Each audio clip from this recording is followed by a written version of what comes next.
Howdy, howdy everybody. Chris here, we're back in the garage today. Today is the day we've all been waiting for. We're gonna be doing an overall paint project on this vehicle right behind me. Not only are we gonna be painting this entire vehicle, we're gonna be doing a complete color change. If you look at this vehicle here, we can see that the paint is starting to fade very badly.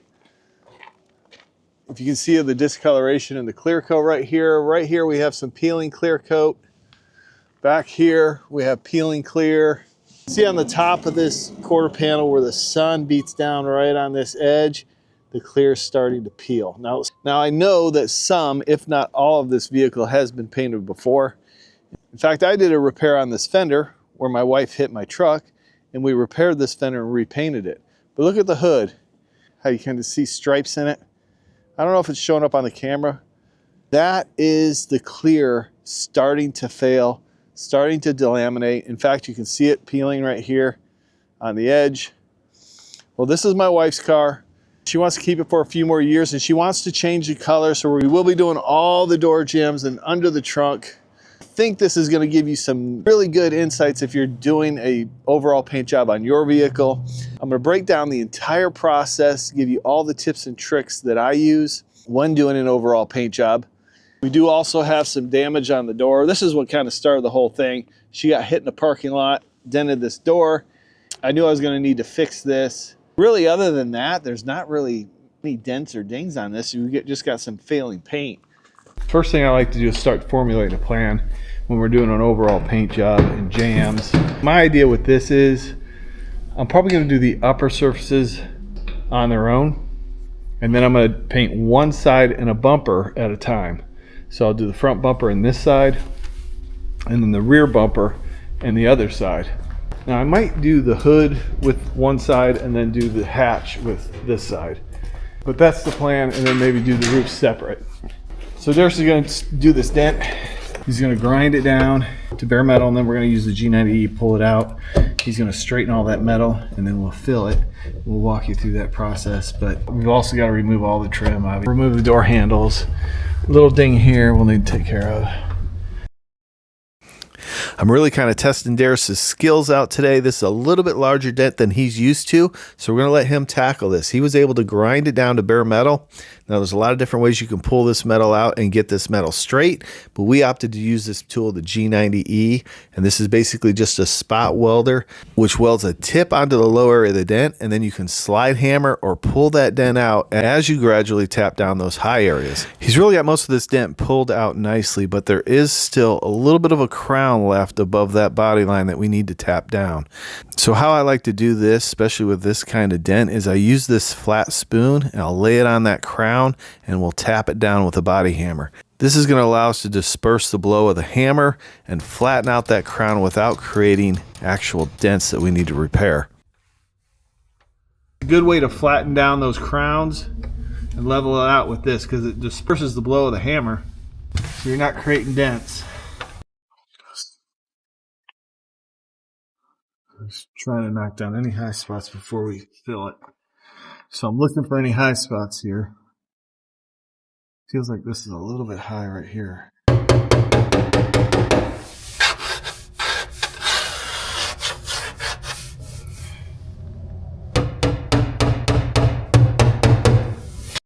So once you feel like you got most of the dent removed, it's important to check it to make sure you don't have any high areas that are going to cause problems when you lay down your filler.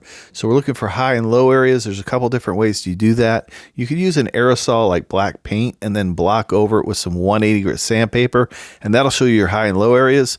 Or you could use some Toolmaker blue layout ink. That's what I find works best on bare metal. I'll leave a link in the description to that. But I'm just doing it by hand. I'm going to feel any high or low areas. I'm going to knock down the high areas with my pick hammer. Just tap them down. It doesn't take much. And then we'll use our flat spoon to knock down any crowns that are left in this repair. But it's important that you knock down any high areas before you apply your first coat of filler. What I like to do is make sure that metal is in just a little bit and it's not pulled out too far. I find if you get the metal pulled too far, then that can create more issues than it's worth. So if you're trying to get it absolutely perfectly metal finished straight, it's going to take more time. It's going to make it a little bit more difficult. You're better off, especially if you're just a beginner, to let that metal be a little bit in so you can lay a thin coat of filler over it and block sand it flat and straight. I mean, that's what the filler is designed for, to fill any low areas or any imperfections. You don't want them to be really deep. That's why you want to pull most of the dent out. But you also don't want to try and make it perfect and then pull the metal too much, and that's going to create a lot of issues for you. I'll use the pick part of the hammer to knock down any high areas from the pulls that we made. And then we'll also use this flat spoon to knock down any of the crowns. Okay, now this is ready for some filler. So Darius is going to go ahead and prep it out. He's going to use 80 grit sandpaper on an orbital sander. He'll sand the areas that we repaired, and then he'll sand the paint around it because we're going to apply our filler over the edge of that paint. The first coat of filler is to fill any of those low areas. He'll flood it with filler. He'll block it out with 80 grit sandpaper to fill all those low areas, and then apply the second coat. We got a gallon of paint for this Equinox. For the 125J Cacti Green. So let's open this up and take a look at it. I don't think there's any metallic in this. I think she picked this out. I think it's a pastel, so that'll be interesting. Sometimes those are a little bit more difficult to spray, actually. Just gotta be careful. They can look blotchy. Oh shit. I did get myself. Oh, there it is. It is a pastel. Is that the first coat? Yeah, I haven't put any more on since yesterday. Okay, what are you blocking it with? 312. You got to block it with 80. So the first coat is 80. Once you get it shaped and straight, then you start blocking with 180 and then 320. 320 we only block just before we primer with body filler. So block this with 80, and then let's see where it's at. Now, so block it with 80, and then we'll put another coat on. Okay, Darius is adding some USC icing. This is our finished putty, so we're putting our final coat of filler on this. He's got it pretty much whipped. He'll block it out, and then we'll be ready for some primer. Now, he's going to block over this with 180 and then 320, and then we'll be able to apply some primer over it. So how you want to block your filler is 80, shape it. He put this second coat of filler on, blocked that with 80, got it shaped and straight, and then he blocked it with 180, and then he applied this USC icing. And now he's going to block that with 180, 320. So once it's blocked with 320, it's prepared for primer. He'll sand the paint around it before we apply our primer. We kind of switched gears, so what we're going to do is we're going to start dismantling everything, and we're going to prep out as much of this vehicle as we can before we paint the roof first. So we're going to take care of the roof, but we have to do some repairs on there and do some primer as well.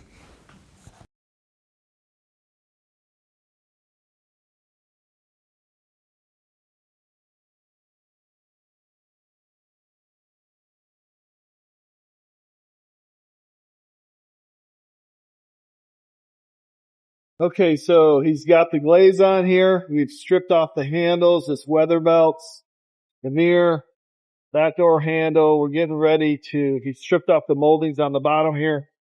We also got the front bumper removed. Darius is now stripping off this side.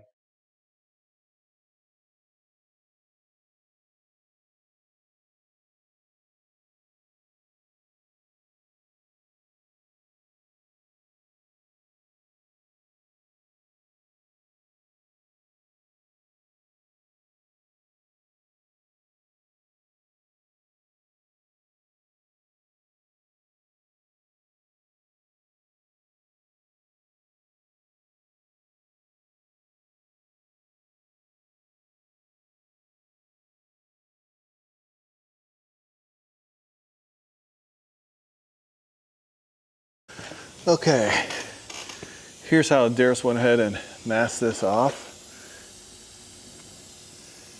He's gotten this all straightened out. Did a real nice job. We'll block sand it out, see if there's any little low areas that we need to take care of after we block sand it out. But he's got 2 coats of 2K urethane primer on it. There was a little dent here that he filled, a couple little chips that we took out here. And that should be the only body work that we need to do on this. We are going to have to correct some peeling paint and that kind of thing, but as far as body work, that's it. Really happy with how this came out and how Darius did. He's really picking up using body filler, block sanding, straightening panels. He blocked it out. I would check it for him. He did a great job, really coming along. And he used the R500, which is a low volume, low pressure paint gun. We've got a 1.5 tip in it. The primer we use right now is a upol 2253. I think we're going to be looking to switch over to some UV primer coming up soon here. You might be wondering why Darius masked it off like this, and basically the reason he masked it off like this, and this is my fault, he's used to us spot painting panels, and he didn't want to create any hard lines. He didn't want to get overspray everywhere, but since we're painting this entire vehicle, you probably don't need to tape it off like this. You can let the overspray cover the panel, and it's not going to be an issue because we're going to sand it all out anyway, as long as that surface is prepared for primer to land on it and stick to it. Darius is sanding with the orbital sander. You got 600 grit on there. So 600 grit sandpaper, machine sanding all the large areas with 600 grit to prep it out. Any peeling areas we're going to hit with a little bit of 320, feather edge those out, and then we'll blow a little primer on there, or we may seal it before we paint it. Now, if you're doing something like this at home and you have a situation where your clear is delaminating like this one and starting to peel, I'm going to tell you right now, really, this clear coat needs to be removed. These upper panels need to be stripped, okay? Because once that clear coat starts breaking loose from that base coat, if you prep out that clear coat and paint over it, there's no guarantee that that clear coat's not going to continue to peel from that base coat. Really, the proper way to do is to strip it down to bare metal. Now, I'm not going to do this on this one. I'm going to repair the peeling areas, and we're going to prep it out for paint and paint over it and hope for the best. If something happens down the line, I can always repair it. I can always strip those panels. I'm taking that chance. Just so you know, the proper way to do this would be to strip those panels down to bare metal. The time frame I have is not allowing me to do this, so I can give you updates on how it holds up down the road. Darius went ahead and block sanded this primer with 320 grit sandpaper. We did have some areas where we broke through the primer into some body filler, so we want to go ahead and put a coat of primer surfacer over this before we prep this all out for paint. We want to make sure that's sealed good so we don't have any base coat soaking into that body filler. He also went over the roof. We got it all sanded out, all the peeling areas, and we applied 2 coats of 2K urethane primer over that. Again, the upol 2253. And we're mixing this up as a primer surfacer. So that's 4 parts primer, 1 part activator, and 2 parts urethane reducer.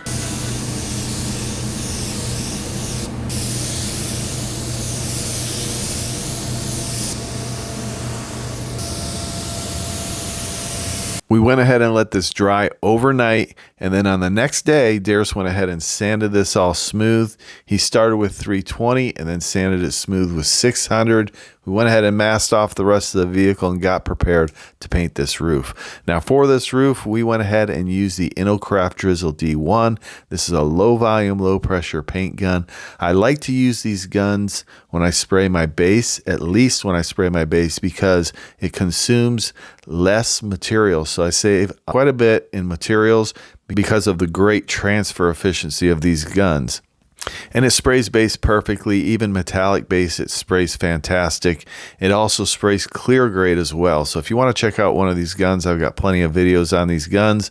You can check out the link in my description to find this gun for yourself. Next episode, we'll finish painting this roof, and I'll give you tips, tricks, and techniques on how to spray a base coat, clear coat finish, and then we'll continue on with this overall paint job. I hope you enjoyed this information. I appreciate each and every one of you watching, and we'll see you next time on GarageNoise.